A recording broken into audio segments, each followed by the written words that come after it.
तो सवाल यह है कि जो यूरोप, नाटो और रूस के बीच में तल्खी नजर आ रही है, क्या वर्ल्ड वॉर 3 तय है? ऐसा क्यों कहा जा रहा है? पहली ब्रेकिंग क्या है? यूक्रेन पर ट्रंप के फैसले से रूस और अमेरिका में टेंशन बहुत ज्यादा हाई है। दूसरी ब्रेकिंग क्या है? रूस ने अमेरिका को तीसरे विश्व युद्ध की धमकी दे डाली है। तीसरी ब्रेकिंग, रूस ने कहा है कि लॉन्ग रेंज की आपूर्ति पर आप विनाश तय मानिए। बड़ी बात क्या है? यह धमकी पुतिन के सबसे करीबी एडमिरल की तरफ से दी गई है। पूर्व एडमिरल सरगई अवाकतन्स कई ऑपरेशंस में शामिल रह चुके हैं और उनकी तरफ से यह कहा गया है। जी, और देखिए एक अहम जानकारी और आपको दे दें, पश्चिम को रूस की धमकी की वजह यह भी है कि अमेरिका यूक्रेन को मदद देने के लिए इंटेलिजेंस शेयरिंग का प्लान तैयार कर चुका है। अमेरिका के टोही विमान रूस के आसपास काला सागर, बाल्टिक सागर और कारा सागर में रूस की रेकी करेंगे। रूस के सामरिक ठिकानों का इंटेलिजेंस जुटाकर यूक्रेन के साथ साझा कर दिया जाएगा। इससे यूक्रेन को रूस पर डीप स्ट्राइक करने में मदद मिलेगी। सटीक इंटेलिजेंस मिलने के बाद रूस पर लॉन्ग रेंज हमले किए जाएंगे, यानी रूस के तमाम शहरों में फिर हमला करने में कामयाब हो सकता है यूक्रेन। और यह स्थिति कितनी विनाशकारी साबित हो सकती है, यह मनीष से बेहतर कोई बता नहीं सकता। मनीष, कैसे आप एनालाइज करेंगे मौजूदा स्थिति को, और क्या अब बहुत विध्वंसकारी मोड़ पर यह जंग जाती हुई नजर आ रही? देखिए, स्थिति वाकई गंभीर है, क्योंकि अब अमेरिकी इंटेलिजेंस शेयर नहीं करेंगे बल्कि कर रहे हैं।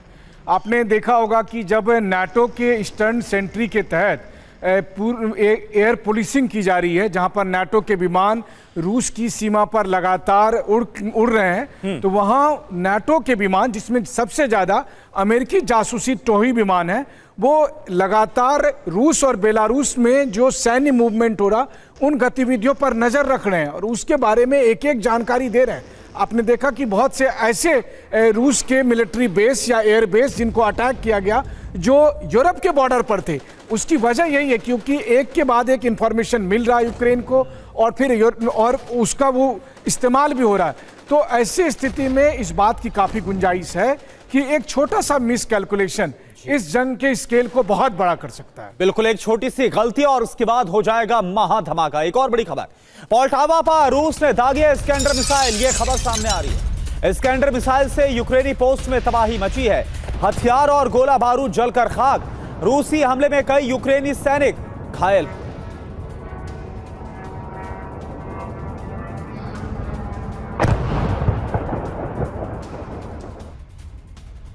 और देखिए इस बीच एक अहम खबर, रूस के सोची पर यूक्रेन ने कर दिया है हमला। सोची में पुतिन की मीटिंग के दौरान अटैक हो गया। हमले के बाद पूरे सोची में एयर रेड अलर्ट जारी किया गया है। तस्वीरें आपको दिखा रहे हैं, यूक्रेन ने कैसे एक रिहायशी इलाके को टारगेट किया है। और खास बात यह है कि यह अटैक उस वक्त हुआ जब सोची में ही पुतिन एक मीटिंग कर रहे थे। और एक और बड़ी खबर, कागजी शेर पर ट्रंप को पुतिन का जवाब। हम आत्मविश्वास के साथ नाटो से लड़ रहे हैं। रूस कागजी शेर तो नाटो क्या है, यह पुतिन की तरफ से कहा गया है। रूस का नाम लेकर नाटो हथियार खरीद रहा है। यूरोप सेना तैयार कर रहा है, रूस इसका जवाब देगा। तो नाटो में रूस का बड़ा खौफ देखने को मिल रहा है। पुतिन की तरफ से जो 5 बड़ी बात है कही गई, वो आप देखिए। नंबर 1, युद्ध का खौफ दिखाकर हथियार खरीद रहा है लगातार यूरोप। नंबर 2, बार बार युद्ध की बात करके डर का माहौल बनाया जा रहा है। नंबर 3, यूरोप तेजी के साथ जंग के लिए अपनी सेना को तैयार कर रहा है। नंबर 4, रूस इसका जवाब भी बहुत बड़ा और फौरन देने वाला है। नंबर 5, नाटो पर हमले के लिए रूस कोई प्लान नहीं बना रहा है। जरूरी बात आप समझिए, पुतिन ने नाटो से कहा है कि शांत हो जाओ और चैन से सो जाओ। मायने आप समझिए, जंग की तैयारी कर रहे यूरोप को शांत रहने की नसीहत दी है। जंग हुई तो रूस की फौज यूरोप पर बहुत ज्यादा भारी पड़ेगी। निनासिर सर, कैसे आप इस पूरे बयान को आप डिकोड करें, क्योंकि जहां एक तरफ व्लादिमीर पुतिन ये बोल रहे हैं कि भाई शांत हो जाओ, इतना क्यों युद्ध का माहौल बनाया जा रहा है, वहीं वो ये बोल रहे हैं कि अगर हिमाकत की तो फिर यूरोप बचने वाला नहीं है। देखिए, तीनों के पहलू अलग अलग हैं, अमेरिका, रशिया और यूरोप। पहले हम पुतिन के पहलू पे आते हैं। पुतिन नहीं चाहते कि ये जंग अब आगे बढ़े और यूरोप के साथ लड़ाई हो, पर पुतिन जानते हैं कि अगर यूक्रेन से लड़ने में इतनी दिक्कत आ रही है तो कन्वेंशनल वॉर, टैंक, मिसाइल, फौज के साथ वो नहीं लड़ सकते। वो सीधा पहले न्यूक्लियर स्ट्राइक ही करेंगे और उससे खतरा बढ़ जाता है। इसको अंग्रेजी में न्यूक्लियर एयर ट्रिगर कहते हैं। ट्रिगर गोली का जो बंदूक का ट्रिगर होता है उसके ऊपर हाथ है। पर यूरोप को क्या मिलता है? यूरोप को अपनी हैसियत बढ़ाने के लिए एक मौका है, वो दिखाना चाहती है रशिया को उसकी जगह।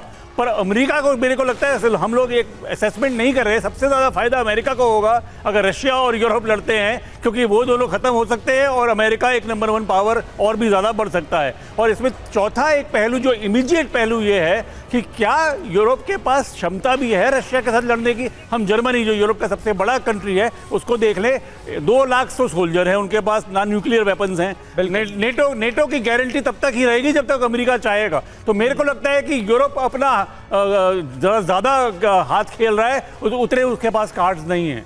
बिल्कुल, यूरोप के हाथ जल सकते हैं इस लड़ाई में, इस जंग में। इसके पूरे आसार नजर आ रहे हैं। और देखिए, एक अहम खबर खार्किव से आ रही है। यूक्रेन के खार्किव पर रूस ने कर दिया है बारूदी प्रहार।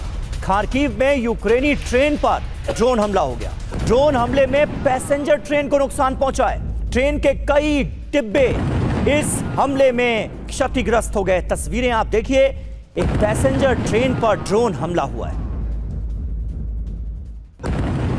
और एक और बड़ी खबर, रूस यूक्रेन युद्ध पर अमेरिका के पूर्व कमांडर का बहुत बड़ा दावा सामने आ रहा है। रूस यूक्रेन जंग के लिए यूरोप जिम्मेदार है। यूरोप की वजह से यूक्रेन युद्ध शुरू हुआ। स्कॉट रिटर की तरफ से कहा गया है ये। यूरोप ने यूक्रेन को जंग के लिए भड़काया। स्कॉट रिटर ये बोल रहे हैं, यूरोप की वजह से युद्ध नहीं रोका जा सका है। मौजूदा हालात के लिए भी यूरोप को जिम्मेदार बताया। और देखिए, जर्मनी को रूस के हमले का डर है। जर्मनी में दिखा रूस का जासूसी ड्रोन। रूसी ड्रोन दिखने से जर्मनी में खासी दहशत है।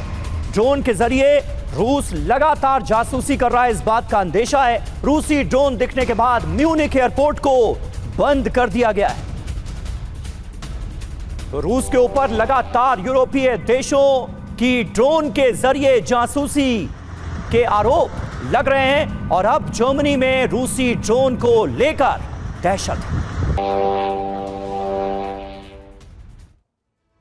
तो देखिए, जर्मनी में ड्रोन पहुंचे हैं। नाटो देश अलर्ट हो चुके हैं और एक बार फिर जर्मनी का बहुत कड़ा रुख रूस के लिए सामने आ रहा है। जर्मनी के म्यूनिख में दिखा रूस का जासूसी ड्रोन। रूसी ड्रोन दिखने के बाद म्यूनिख एयरपोर्ट को बंद कर दिया गया। जर्मनी के श्लेस्विग होल्स्टाइन शहर के ऊपर भी ड्रोन दिखा है। जर्मनी के टिसेनकोप शिपयार्ड के ऊपर रूसी ड्रोन नजर आया है। हाइडे रिफाइनरी और हैम्बर्ग एयरपोर्ट के करीब भी ड्रोन दिखने से जर्मनी में हड़कंप मचा हुआ है। Military base, testing ground, logistic route की जा रही है जासूसी, ऐसा कई रिपोर्ट्स बता रही हैं। जर्मनी में हथियारों पर ड्रोन से रूसी एजेंट्स नजर रख रहे हैं।